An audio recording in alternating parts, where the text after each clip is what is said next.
नमस्ते, मैं रेशमा आप सभी लोगों का स्वागत करती हूँ। Mahalakshmi is just round the corner और इस वीडियो में मैं आप लोगों के लिए लाई हूँ महालक्ष्मी पर्व को मनाने के पीछे की कहानी। लेकिन उस कहानी को शुरू करने के पहले मैं बता दूं आप लोगों को कुछ फैक्ट्स। तो सिंधी कम्युनिटी के साथ साथ ये देश के और भी कम्युनिटीज में मनाया जाता है बहुत ही उत्साह के साथ में। घरों में सगड़ा जो कि कॉटन थ्रेड होता है उसे बना के उसकी पूजा करते हैं या करवाते हैं कोई गुरु से और उसके बाद में उसे पहना जाता है। महालक्ष्मी आती है गणेश चतुर्थी के चौथे दिन पे। सगड़ा जो मैं अभी मेंशन कर रही थी उसको पहनते हैं, घर का हर एक मेंबर उसे पहनता है और इस सगड़े को उतारा या छोड़ा जाता है 16वें दिन पे महालक्ष्मी के। इस दिन लक्ष्मी जी की बहुत महिमा होती है जिन्हें कि हम मानते हैं कि who is a goddess of wealth and prosperity. तो ये थे कुछ फैक्ट्स महालक्ष्मी से जुड़े हुए और चलिए अब कहानी को शुरू करते हैं। एक समय की बात है, उज्जैन नाम के शहर में एक धर्मात्मा राजा रहा करते थे। उनका नाम था मंगलिक।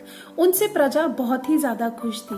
एक दिन शिकार करते हुए जब वे जंगल में पहुंचे तो उन्होंने देखा कि कुछ गोपियां महालक्ष्मी जी की आरती कर रही हैं। कुछ उन्होंने व्रत किया हुआ था। आरती या पूजा खत्म होने के बाद में एक गोपी राजा जी के पास में आई और उन्हें सगड़ा हाथ में दिया और इस व्रत की महिमा समझाई। राजा ने वो सगड़ा ले जाके अपनी पत्नी चंद्रवती को दिया और इस व्रत की महिमा समझाई और खुद दरबार चले गए। लेकिन उनकी पत्नी ने इस बात की इज्जत न करते हुए अनादर से उस सगड़े को बाहर फेंक दिया। उसके बाद में उनकी जिंदगी में दुख ही दुख। एक दिन जब राजा रानी सुबह में उठे और खिड़की के बाहर देखा तो राजा को लगा कि शायद कोई आदमी वहां खड़ा है। पक्का करने के लिए उन्होंने अपनी पत्नी से पूछा। उनकी पत्नी ने कहा नहीं, वह हिरण है। इस बात पे दोनों में बहस होने लगी। राजा ने कहा ठीक है, जिसकी बात गलत साबित होगी उसे देश निकाला कर दिया जाएगा। दोनों इस बात पे राजी हुए। वजीर दौड़ाए गए ये देखने के लिए कि जो खिड़की के बाहर दिख रहा था वो सही में आदमी था या कोई हिरन था। वजीर वापस आए। उन्होंने राजा को बताया कि वो आदमी ही था। तो इस हिसाब से उनकी बात हुई थी सही, रानी की बात थी गलत। तो रानी को शहर छोड़ के जाना पड़ा। चलते चलते वे एक शहर रूपनगर में पहुंच गई। एक कुम्हार जो कि अपने घड़े बना रहा था उनके बगल से निकली। तो जो कुम्हार के घड़े थे उन्होंने भट्टी में डाले हुए थे वो आधे कच्चे आधे पके हुए निकले। तो इस बात पे कुम्हार बड़ा बिगड़ा और रानी को भला बुरा कह के वहां से चलता कर दिया। रानी भी बड़ी दुखी होके आगे बढ़ गई।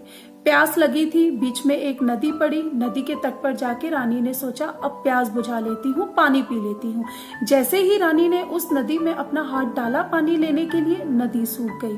वे बाग के बगल से निकली, सारे फूल पौधे सब मुरझा गए। ये देख के जो बाग का माली था उन्होंने भी बड़ी खरी खोटी सुनाई रानी को और वहां से चलता कर दिया।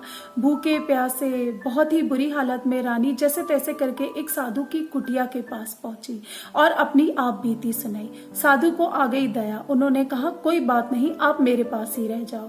उन्होंने उसे अपने साथ में रखा। ऐसे करते करते 1 साल बीत गया, 12 महीने बीत गए। अब इस 1 साल के बाद में वापस से आ गया महालक्ष्मी पर्व को मनाने का दिन। रानी ने पूरे हर्ष और उल्लास के साथ में व्रत किया, महालक्ष्मी जी की महिमा की, पूजा की, जिससे कि लक्ष्मी जी प्रसन्न हुई। अब नदी में पानी फिर से बहने लग गया, बाग सारे फिर से हरे भरे हो गए। कुम्हार के जो आधे पक्के और कच्चे घड़े निकलने लगे थे वे अब पूरी तरीके से पकने लग गए थे। कुल मिला के सारी चीजें पहले जैसी हो गई। अब एक दिन आया जब राजा फिर से शिकार करने निकले, जंगल की ओर गए। वहां पे उन्होंने उस साधु की कुटिया देखी। उन्होंने वजीर से कहा कि उन्हें बड़ी भूख लगी है। वजीर ने कहा कि आज तो महालक्ष्मी का शुभ दिन है, आप मुझे थोड़ा सा आटा घी और शक्कर दे दीजिए, मैं आपके लिए रोट बना लाऊंगा। दिया उन्होंने आटा घी और शक्कर निकाल के अपने वजीर को। वजीर गए उस कुटिया में साधु की, बनाया, लेकिन रोट जल चुका था। ये देख के रानी हंस पड़ी और रानी ने कहा आप राजा से कहिए कि आटा घी और शक्कर आपको वापस दे दे, मैं रोट बना के देती हूँ। ऐसा ही हुआ। वजीर सारा सामान लेके रानी के पास में गए और रानी ने रोट बनाया। रोट बहुत ही स्वादिष्ट बना था और इससे राजा बहुत खुश हो गए। वजीर ने सारी चीजें राजा को बताई कि कैसे उन्होंने रानी को उस कुटिया में देखा। राजा तुरंत ही दौड़ते हुए साधु की उस कुटिया के अंदर पहुंचे, अपनी रानी को देखा, साधु से इजाजत ली, रानी को अपने साथ लेके चले गए। तो कहने का मतलब ये है कि जो भी भक्त या जो भी व्यक्ति पूरी श्रद्धा और आस्था के साथ में महालक्ष्मी का व्रत करता है, उसकी सारी मुरादें पूरी हो जाती है, ऐसा माना जाता है। यहाँ तो हुई महालक्ष्मी की कहानी खत्म और ये वीडियो खत्म करने का भी टाइम आ गया है। कमेंट्स में मुझे आप लोग जरूर बताइएगा कि आप लोगों को ये वीडियो कैसा लगा। अगर आप लोगों को ये वीडियोस अच्छे लगते हैं मेरे, तो लाइक, शेयर और सब्सक्राइब जरूर कीजिएगा। चलिए रखिए फिर आप लोग अपना बढ़िया वाला ख्याल। मैं चलती हूँ आज के लिए। नमस्ते।